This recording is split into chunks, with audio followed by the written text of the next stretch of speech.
បងសូមអរគុណណាកូនរឿងគ្រប់យ៉ាងដែលយើងបានសាងដែលយើងធ្លាប់ស៊ូរួមគ្នាតែពេលណាយើងបានចប់គ្នា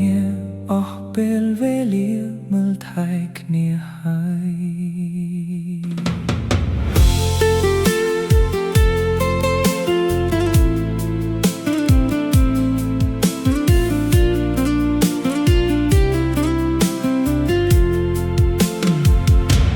យយើងបែកគ្នាហើយគួរយកថ្មីរៀងខ្លួនគុំនៅគុំគួនគុំនៅស្អប់គ្នា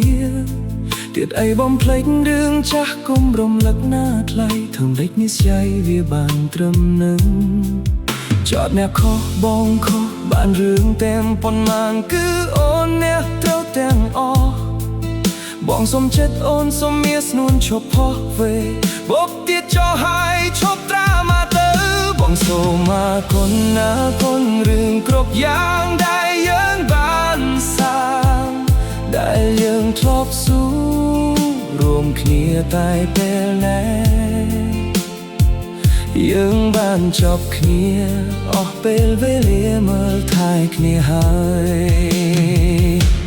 យយើងបែកគ្នាហើយគួរយកថ្មីរៀងខ្លួនគុំនៅគុំគួនគុំនៅស្អប់គ្នា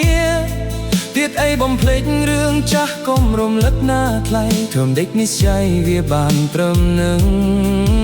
ចោតអ្នកខុសបងខុសបានរឿងទាំងប៉ុន្មានគឺអូនអ្នកត្រូវទាំងអស់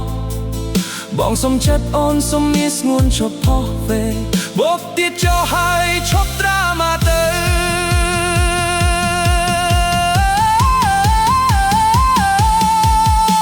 អូនគិតថាបងមនុស្សមិនល្អហើយទៅចោលអូននៅទៅរកអ្នកសុំនឹងថ្លៃមកនោះអាក្រក់ដោយអូននិយាយហើយឃ្លានໄວឲ្យអូនលងឡាយ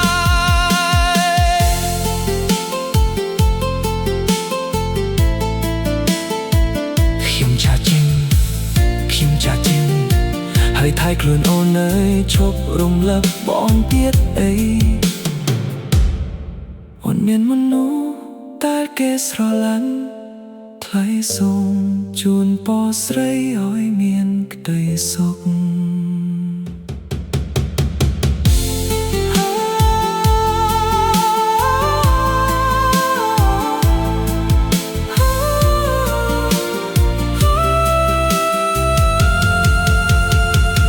បងសូមអរគុណណាគុណរឿងគ្រប់យ៉ាង